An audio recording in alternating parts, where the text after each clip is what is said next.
Welcome to the Indie Game Lunch Hour. Greetings, Shadowy. travelers. Oh, So from mysterious. She-Ra. Hell yeah. Did y'all watch the She-Ra show? No, It was really Mm-mm. good. If you I'm. are comfortable to do so, Jacob, we do invite people to turn on their camera. If not, that is okay. Oh, Once we yes. stream. Awesome. Hello, my Hello. friend. All right. Hello. Hello. Okay, so we're going to get started here in just a second. For a hot moment, we'll do the sort of pre-roll to let the audience know how this works. Bit of a tutorial. Welcome, everybody. This is the Indie Game Lunch Hour. This is actually our very last episode of the year.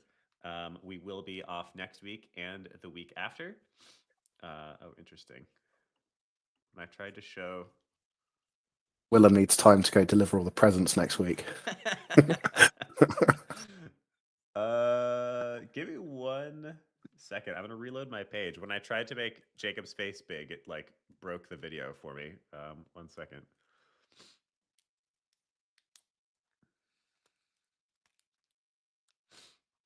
Harry, I'm afraid. I'm sorry. I don't think anyone wants to see me hopped up on eggnog. Willem's asked to speak. Shall I let him? Go on. I'm still waiting for the day where you're just like, nah. Yeah, but it's the Tim Wood show now. All right. Cool. I'm back, and we do have functional video. Welcome, everybody, to the Indie Game Lunch Hour. We're going to get started with the formal recording in just a second. Before then, we'll do our little tutorial. If you're here in Discord, hello, welcome to Discord. If you're watching on the streams, hello, welcome to the streams. This is about a 45-minute podcast episode that we record once a week here in our Discord. The podcast is split into two main sections. The first section is the interview. Tim and I will be talking with our guest today. It is Jacob Kuchinsky for about 20 to 25 minutes to get an intro to Jacob and his area of expertise. In the second half, it is time for community questions. So if you have questions for Jacob, we would love to see them. If you're in the Discord, you can leave them in the chat like this. This is a question. And then do me a favor and mark them with a Q emoji for me. If you like that question and want to see it answered, hit that Q button for me again, and that way I can see that many people want it answered. If you're in the streams, for the most part, I can follow along with the questions in there, so feel free to just drop them in the chat. I think that's mostly all we've got, so I think we can get started. Are we ready, everyone? Ready. All right, Tim, you got your script up? I have indeed. All right, let me get the bots in here. Craig. This year, I would like to thank Craig for being a tremendous free resource. All right, here we go. Oh, and Jacob, when we ask you what you're having for lunch, that is your cue that the intro is finished. And now you can jump in and start talking, okay? All right. All right, here we go. Welcome, indie game developers, to the Indie Game Lunch Hour, the best dang indie dev podcast on the planet. Today we're being joined by Jacob Kuchinsky, developer at Banana Peel Studios, to talk about always backing up your game.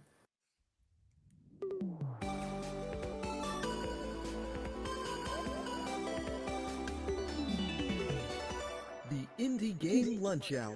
In our live magical podcast, we give game listeners the chance to hear real game dev stories from real indie developers, as well as directly ask them questions on their areas of expertise in the second half of each episode. This is a recording of a weekly event we host in the Indie Game Academy Discord on Wednesdays at 12 p.m. Eastern Time, so feel free to swing by for the next one. We're your hosts, Willem Delventhal, headmaster at the Indie Game Academy, and the Wizard of Games. And I'm Tim Wood, founder of Rightfinder Headhunting and the Knight of Games Recruitment. And joining us today is Jacob. Wow, hello, Jacob. Welcome to the show. Jacob is a 14-year-old game developer, which was the primary pitch that we got over email, and we decided, hey, kind of a fascinating conversation in and of itself.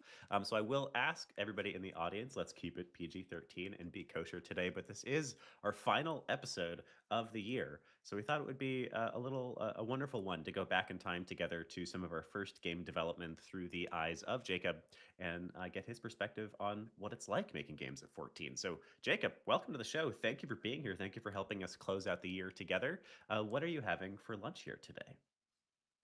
Well, I'm in Texas right now, so it's around 11, so I haven't quite eaten lunch yet, but I did have fresh bread for breakfast. Nice. Okay. Nice. Just bread? Nothing on it? Nothing on it. No. Okay. Just What kind of bread? some challah bread. Okay, Oh, interesting. lovely. Nice, very lovely. I like a good sometimes I'll just munch into like a sourdough loaf, so I can respect a Yeah. little bit of fresh bread. I've Uh, spent about 20 quid on bread today at my baker's buying different sourdoughs for Christmas. So, no, big respect there. Amazing. Nothing better than bread. Nothing better than bread. Well, Jacob, we found it kind of interesting. We actually had a little internal chat about whether or not to bring you on the show, primarily just because of your age. It's always, a little bit iffy to bring somebody on who's under 18. But we decided that it was sort of interesting to talk with somebody who's just getting started and is so young making games at this time.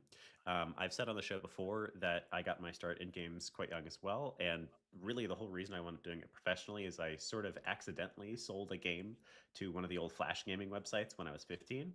And that was the moment that I realized there was actually money to be made in this space. And I've been pursuing it ever since. So, as always, we love to start the show with the origin story. So, Jacob, tell us about your game dev career and how you got started.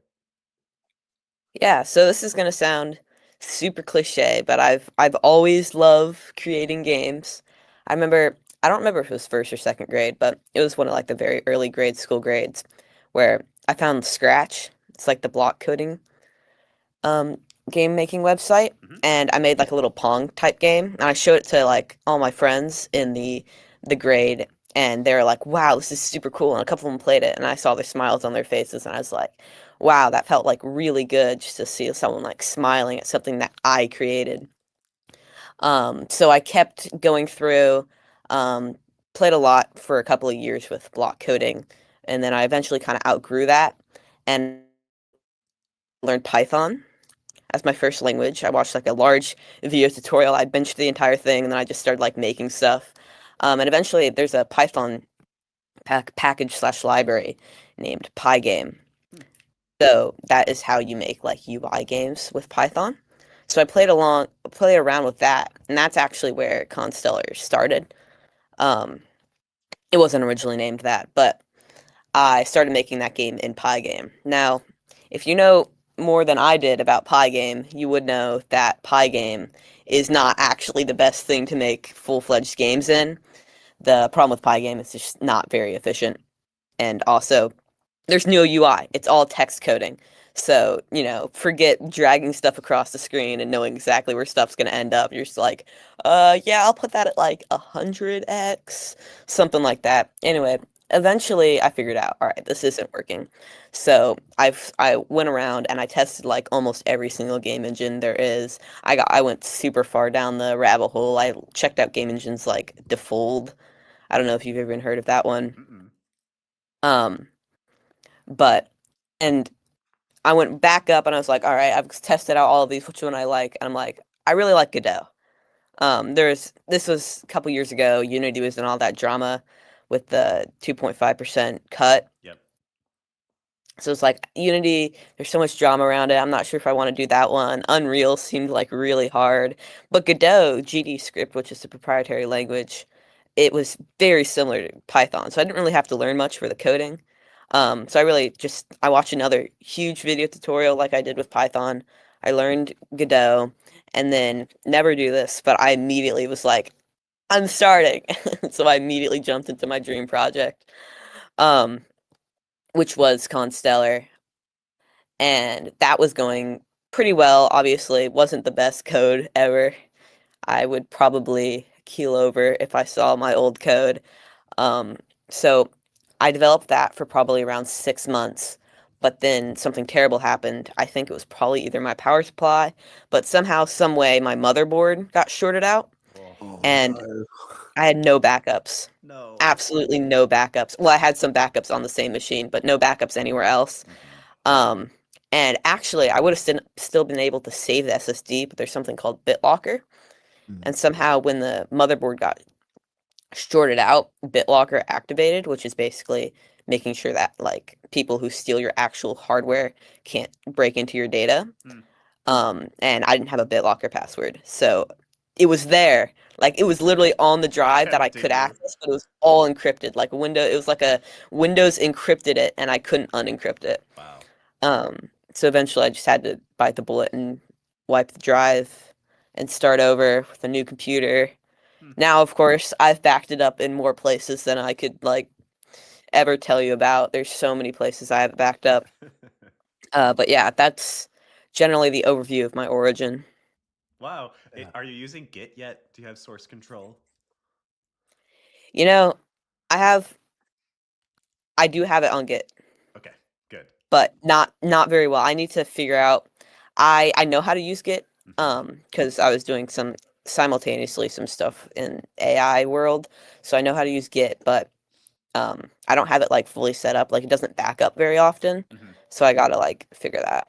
Yeah, that is that's what I would give you as a piece of advice, that virtually every game dev team uses some form of source control, and that's your primary backup. And as long as you have a repository set up and you're pushing to it regularly, you'll never lose your work. So that's maybe your takeaway lesson. But I love that as a story.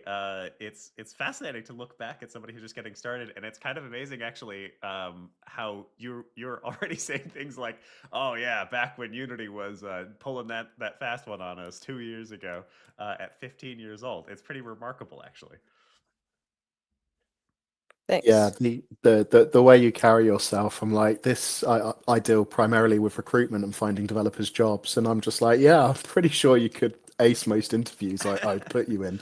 So that's great. I know I really feel your pain about your motherboard shorting out and losing access to that data.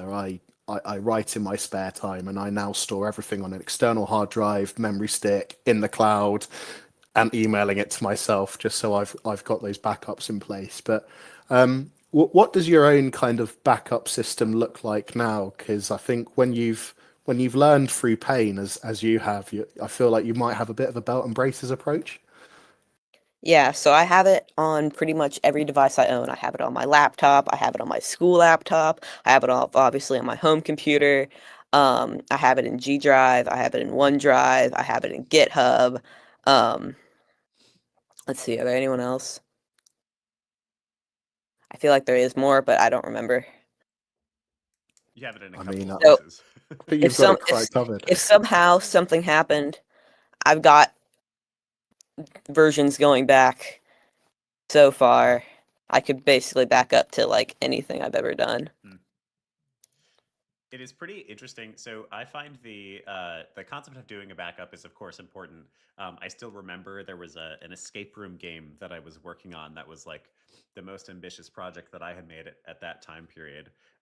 This was in Flash, and it had this whole sci-fi universe that I had created behind it with like cool space marine type characters, and you had to break out and don your armor, and my computer wound up crashing and I lost it, and I had no backups, and I never worked on it again. And I still think about it today. I can still picture the cool stuff I had been building in it. It was the first time I made a first person shooter in Flash. It was very cool.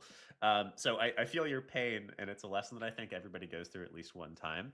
Um, the concept of backing up your games is of course very important, but what I'm actually most like interested about in this conversation is that we get the privilege, thank you for being here and talking to us, to talk with somebody who is right here at the beginning of their journey in today's day and age in game development.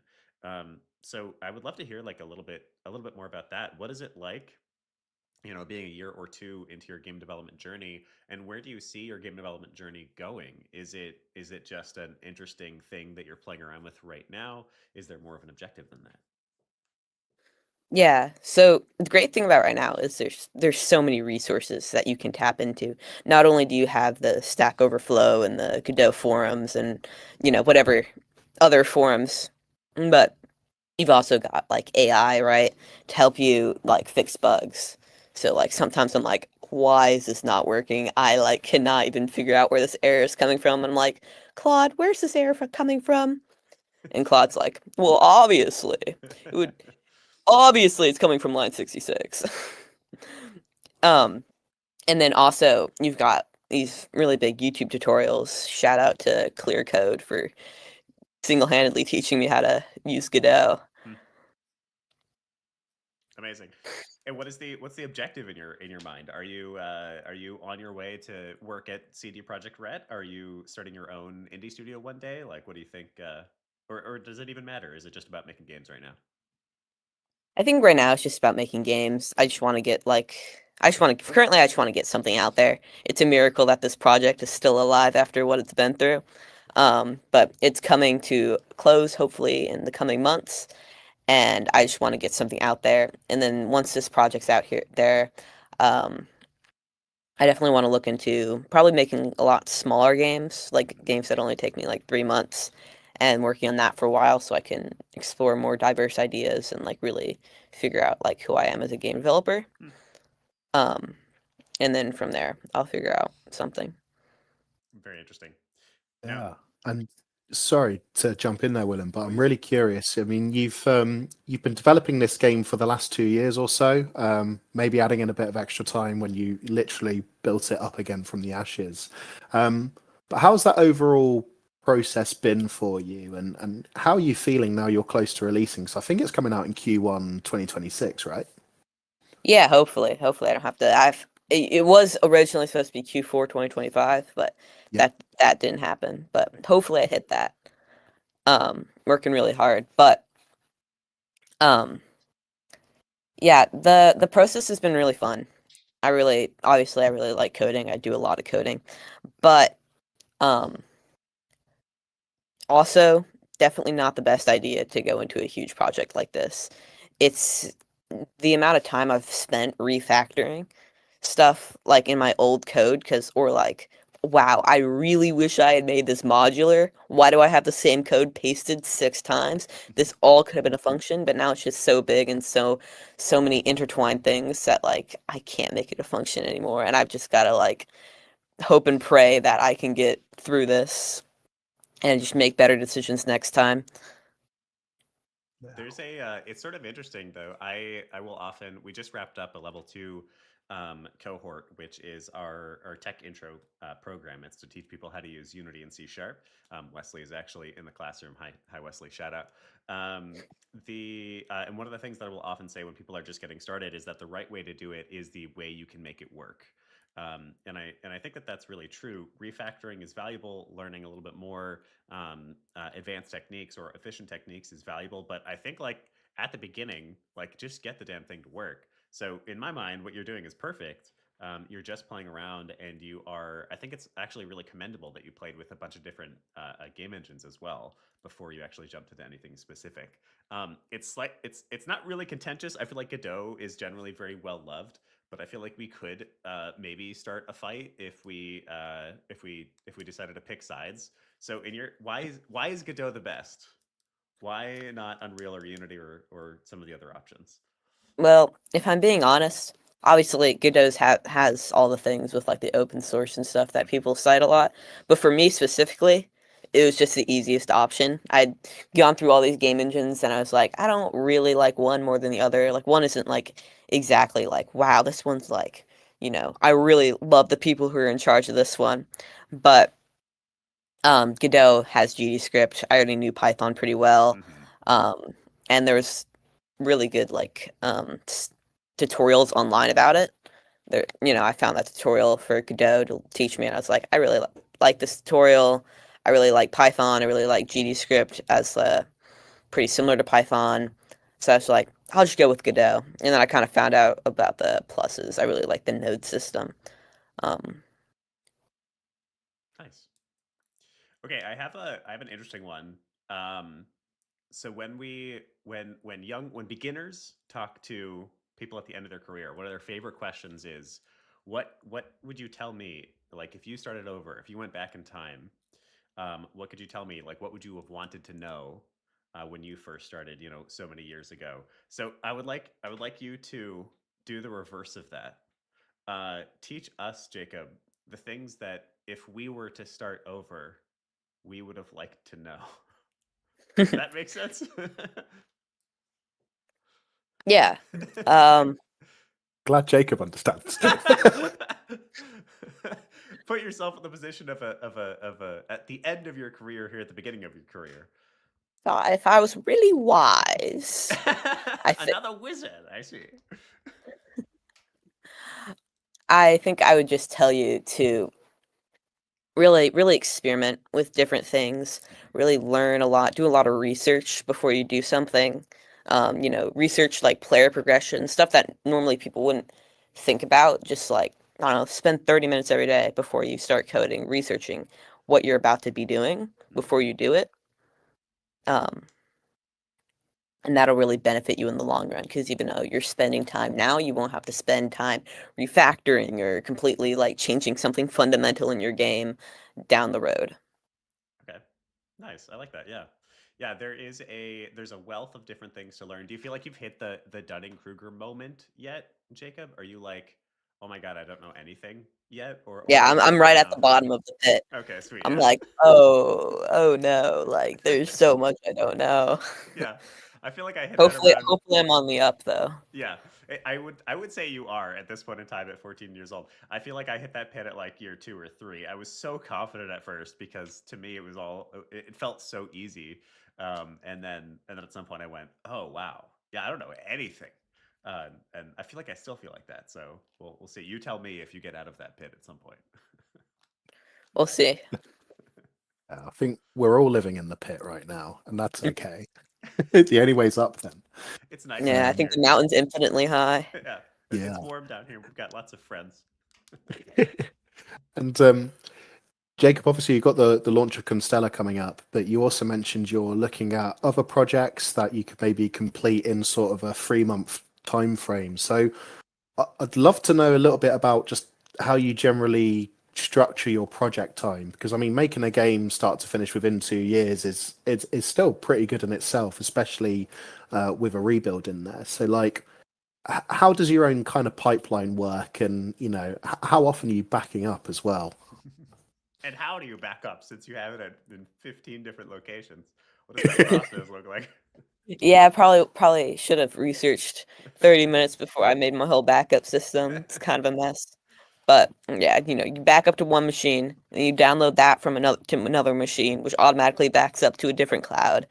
Um, so hopefully, if it did go down right now, I know that there's tons of versions, but hopefully there's a version that's at least a couple days close. Hmm. Okay. Should be.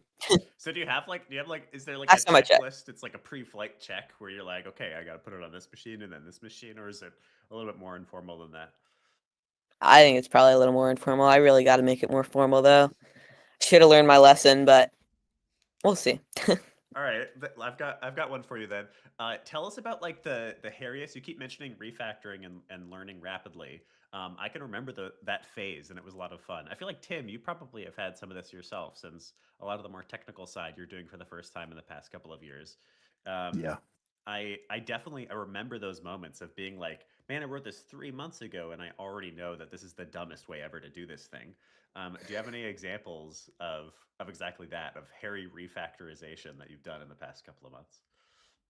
Oh, I've got some terrible things I did. Tell So us, spill the juice.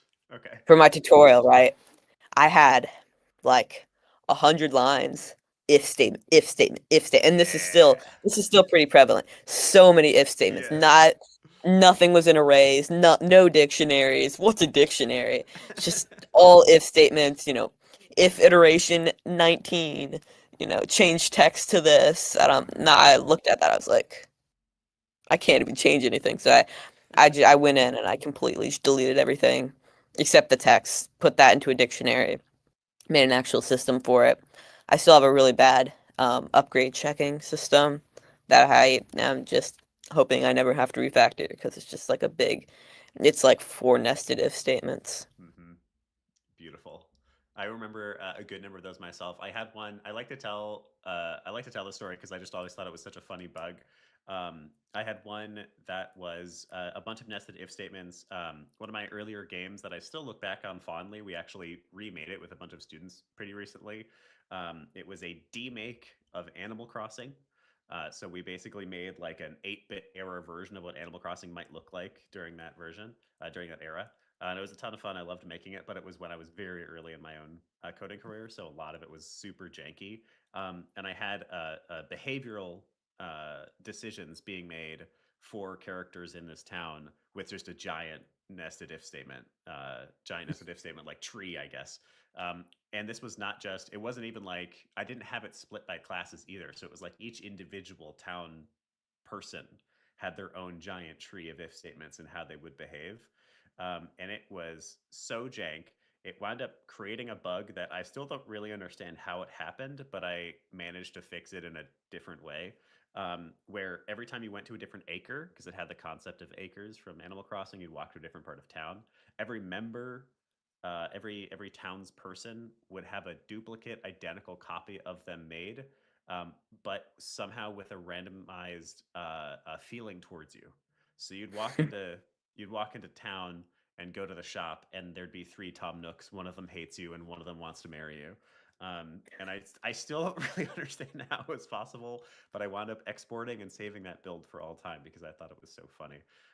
So those hairy moments are great learning opportunities, and actually are kind of wonderful when you're first learning because they're almost mystical, like magical, because they're incomprehensible, and it's a lot of fun. I feel like.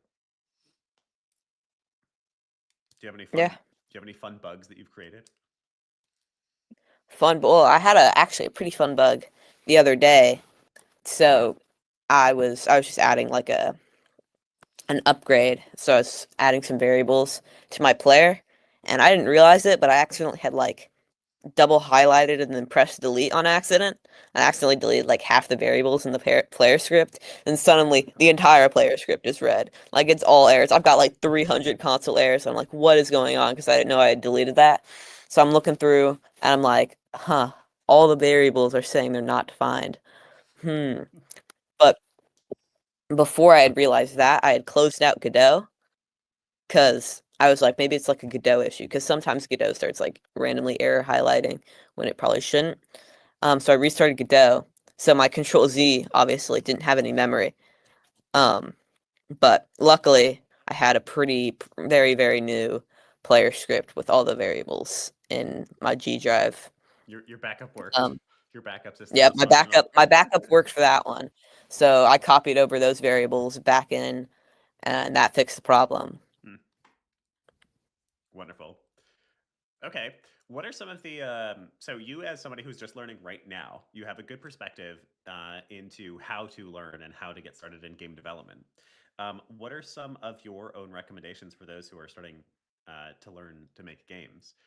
We get a lot of people in this community who are who already work on games in some capacity. So like maybe a writer who does writing. Hi Tim.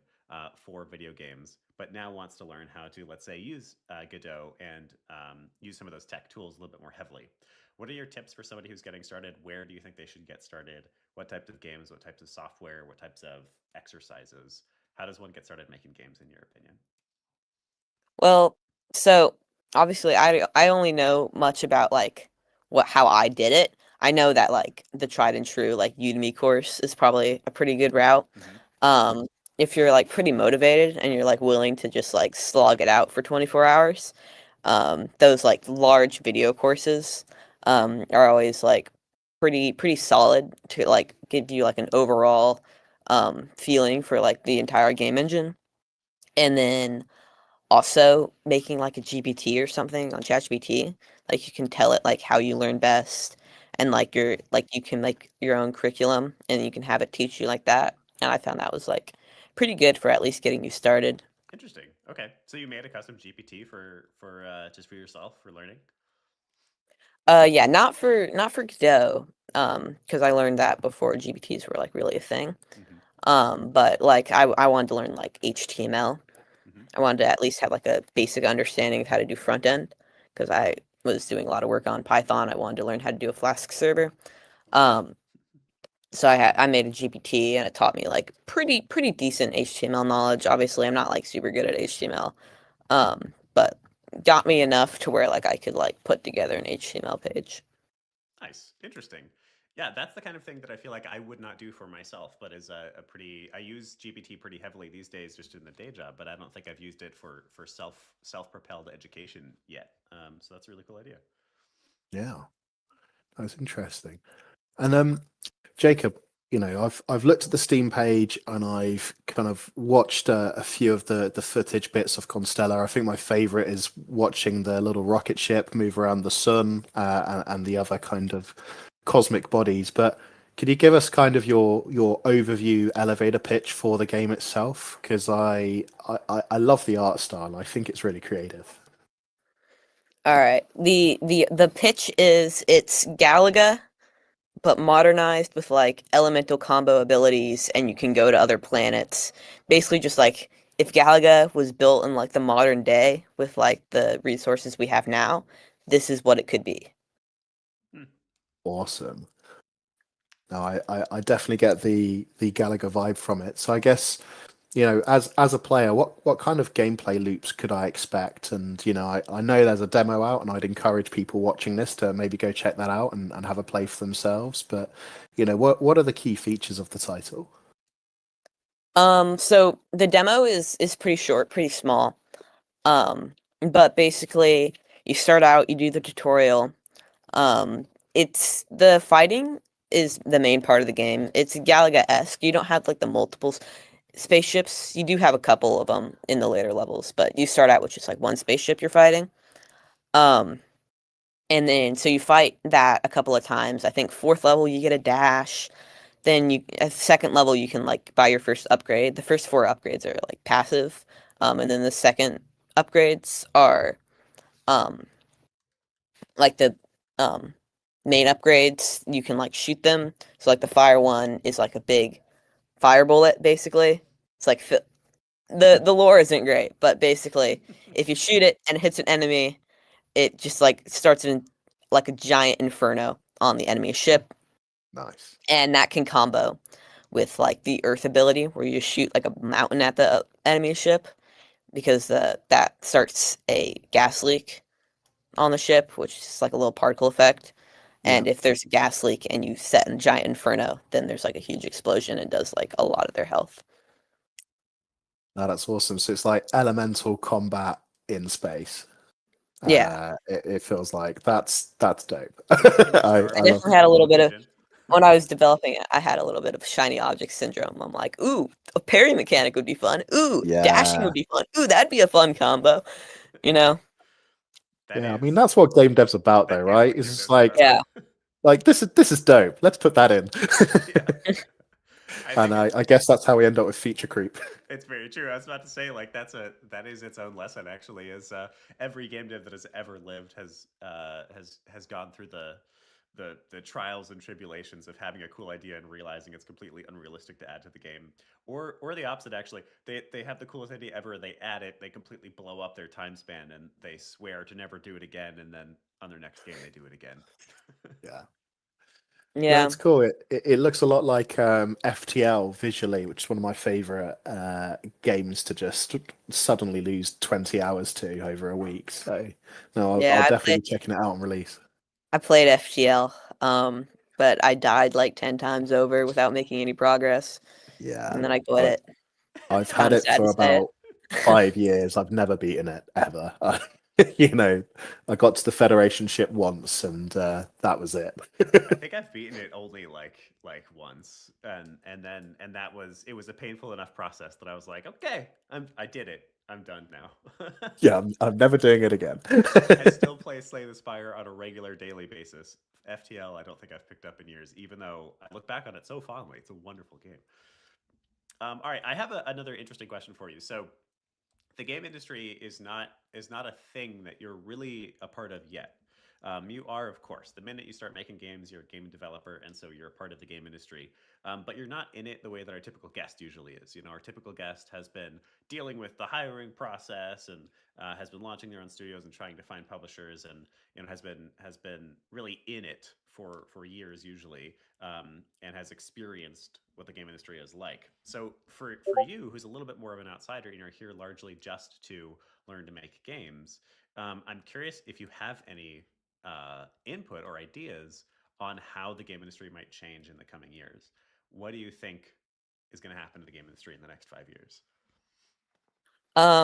Well, obviously AI is something that a lot of people have on their minds right now in terms of AI is going to steal my job. Yes. But I don't believe that AI is ever going to be like fully replacing a game developer. I think it'll just shift more into game developers. They do like the creativity, they make the art, you know, they put the mechanics into place, and then they just have the AI kind of build out most of the code, right? Hmm. So I think that could definitely be a changing factor. Um, you've got, you know, the AAA studios. Some of them are doing pretty well right now, but a lot of them, especially like Ubisoft, like they're in some pretty hot water right now in terms of their how a lot of their games lately haven't been doing all that well. Hmm.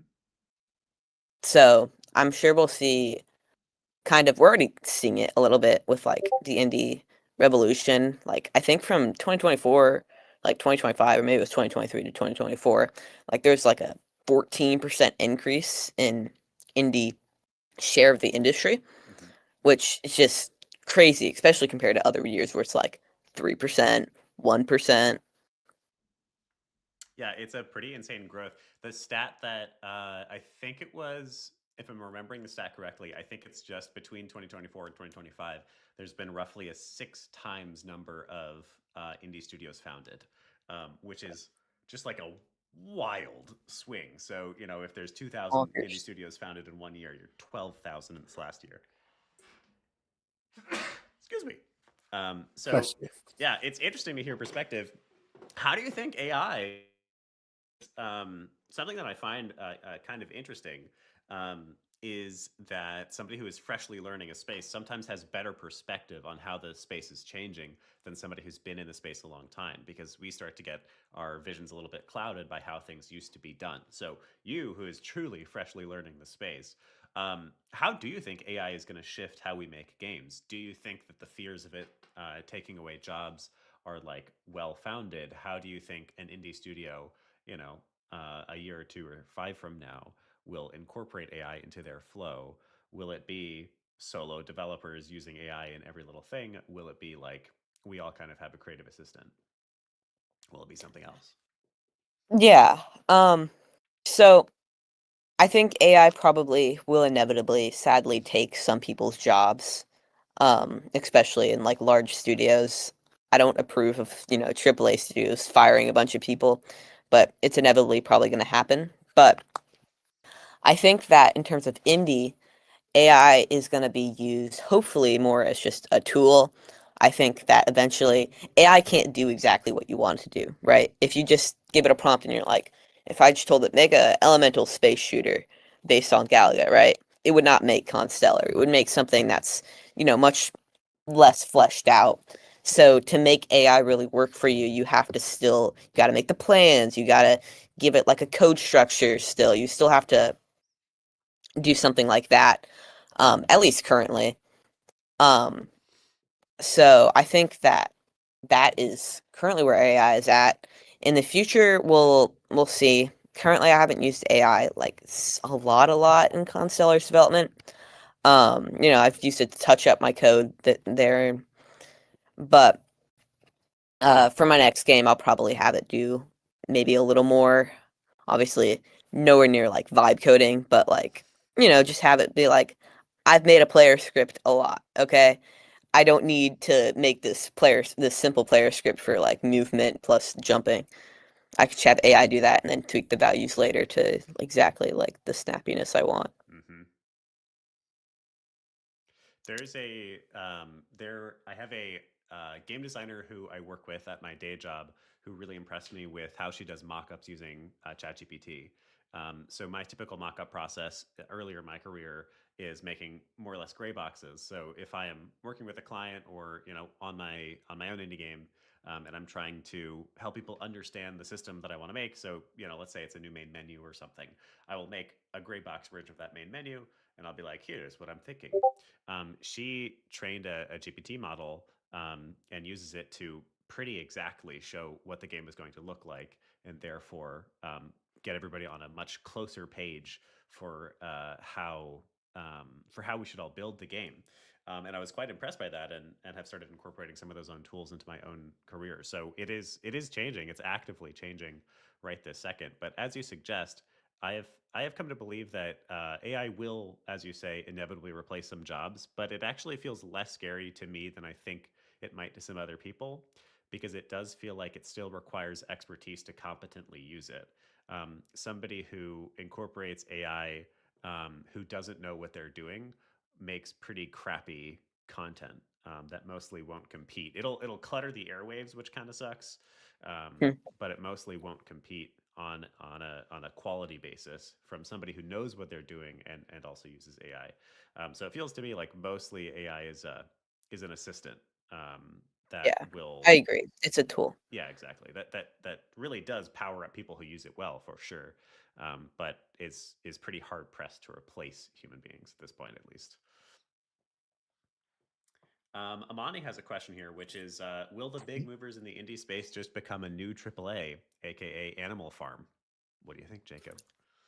Um, I think it really depends. Obviously, the more money you get, you do have the ability to hire more people, and if you hire too many people and you don't do it correctly, you do just become a big AAA company.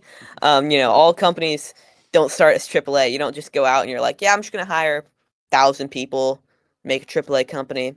They all start as smaller companies, but I think if you do it correctly, and instead of hiring more people, maybe you just put that money into hiring maybe freelancers, or maybe you put that money into just the overall budget, raise the um raise the oh my god, I'm forgetting the word. The salaries. Yeah.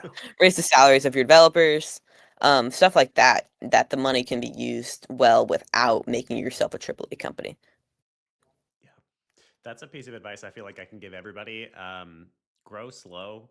I fell prey to this myself recently. It's tempting to hire on a lot of people and think that that's how you scale. A good mentor of mine at some point said, hire one person at a time, and don't hire another until that person is truly like a part of the team and is functioning well on their own. That can feel restrictive as somebody who has uh, launched companies, but it is. I really fully believe it now. It's not worth hiring a bunch of people and then sort of losing your way and spending a bunch of time trying to train too many people all at once and having three of them not have stuff to do. Grow slow, everybody. Yeah. Indies for the win. IMO. It's one of the biggest red flags I see in companies where they're like, "Hey Tim, we've just launched and we want to hire 25 people." And I'm like, "Okay, what's your organizational structure? Do you have HR in place and all these other things?" Like, "Oh no, we're figuring We'll it figure out it as out. we go." And I'm just like, respectfully, best of luck, but I will not be part of this. Aw. um, I think it might be activity time, Willem. I don't know what you Okay. think, unless we've got some more questions in other spheres of social media that you're plugged into. No, we don't now, so we could do an activity. That sounds good. Yeah, so Jacob, I know you've prepared a little task for people to do here today for some extra credit. So would you be able to walk us through that, please? Yeah, so this is kind of about the learning process. So I wanted the task to be kind of adjacent to that at least. So the task is just go to your game engine of choice and find the most random kind of thing you can. For Godot, it would be nodes. I think for Unity, it's game objects. Just the most random object you can, you know, a 3D nav mesh. Like what even is that?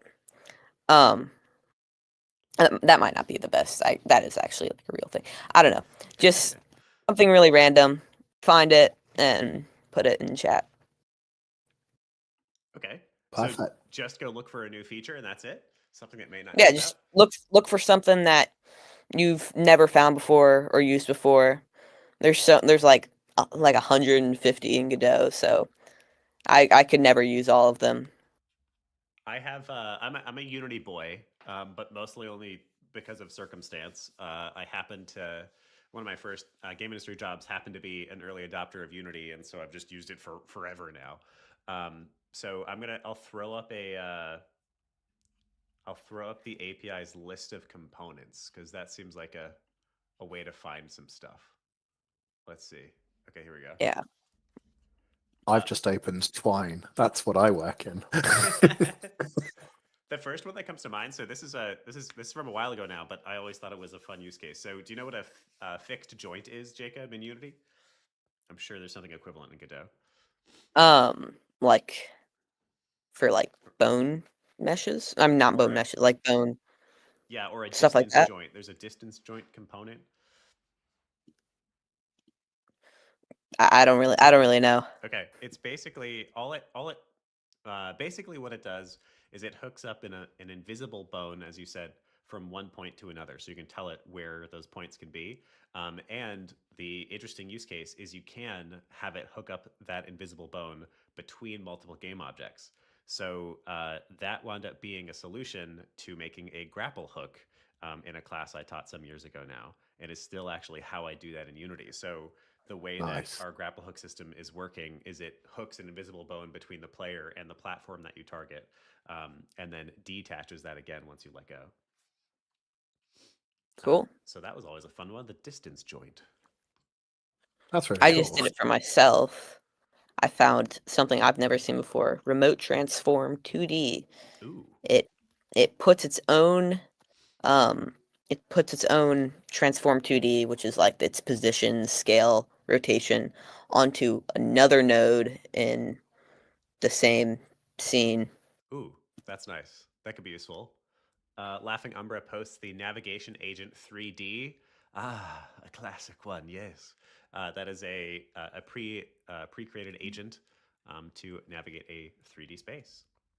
Wesley points out Unity's flare layer. I didn't know about this one. Apparently, a built-in lens flare component for cameras. Oh, Heck nice. yeah. You can do Cooler. your own 2010 Hollywood homage with that. Just stick it everywhere. So here's another fun fact for you. I don't know if you ran into this, Jacob.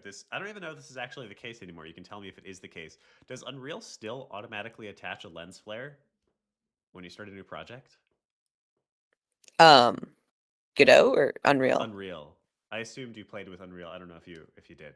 Oh yeah, I played with Unreal. I don't think so. I played Okay. with it. It was like a year and a half ago. Yeah, yeah. So it's been a bit, but I don't remember there being like a lens flare thing. Okay. Yeah, Unreal for the longest time would automatically attach a lens flare and I think like a bloom shader maybe or something so that every game looked more professional just straight up out of the box. And that's part of why Unreal still to this day has that reputation that it is higher visual fidelity than Unity is, which is genius. Unity Entities, says Harry.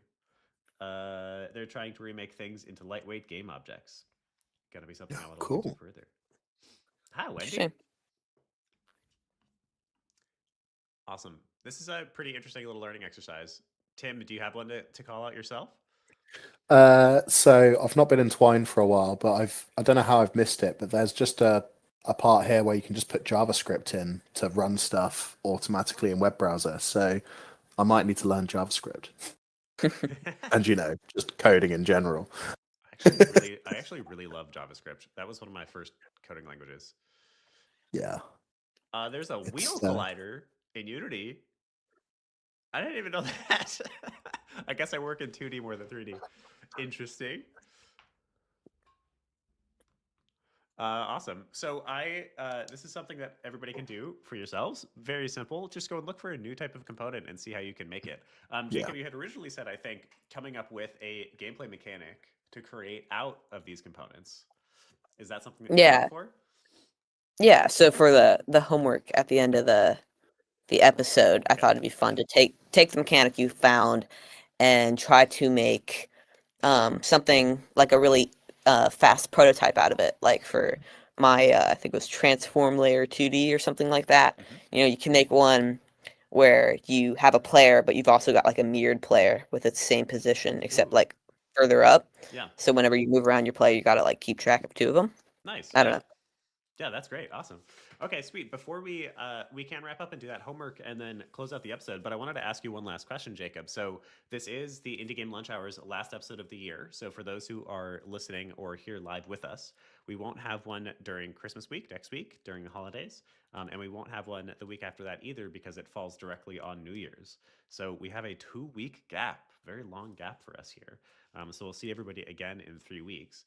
For this being the end of the year, Jacob, I was wondering if you could give us some New Year's wishes together. What are you hoping to get out of 2026, and what are you hoping for your fellow developers, perhaps for you and other game devs? Well, I'm hoping for a fun year. Where I'm hoping for not too difficult on the schoolwork, and I'm hoping for a successful game launch. And I think anyone who's launching a game is probably hoping for a successful game launch. That's an easy one. We have so many people in this community who are contributing or directly launching games. So here's one grand cheers to everybody to successful game launches in 2026. Tim has Ooh, an actual glass. Cheers, everyone. May I your got a water bottle. may your odds be ever in your favor. Nice, perfect. Yeah, awesome. And why don't we, as we close out the episode, for those who are live with us, give us some of your own 2026 wishes and your own 2026. Um, what is the word? Your New Year's resolution? yeah, that one. Your Yeah. resolutions for the year. I myself am gonna try to stick to calendars better. I don't know. I don't know if y'all have resolutions. I don't stick to my calendar as good as I should, even though I use the hell out of it. I don't Yeah. know, Tim. Do you have resolutions? Um, just to like finish all the projects I've started this Oh year, dear. like from a personal, like they're all going well. I just want to cap them off in the right way so I can then move on to the other things. And the age old, keep going to the gym and try and make the right choice and all those sort of things. But Eat I healthy I food. just ugh, I know it's such a drag. But my hopes for the industry are that it will keep recovering, and that developers will gradually get, the longevity and security of opportunities that they've not had for so long. Yeah. Generally, if everyone's happier and healthier, that's a good thing. So I'm hoping that for everyone who wants it. I love that. That's great. Yeah, Jacob, you started learning after 2020, which is sort of a miracle into and of itself.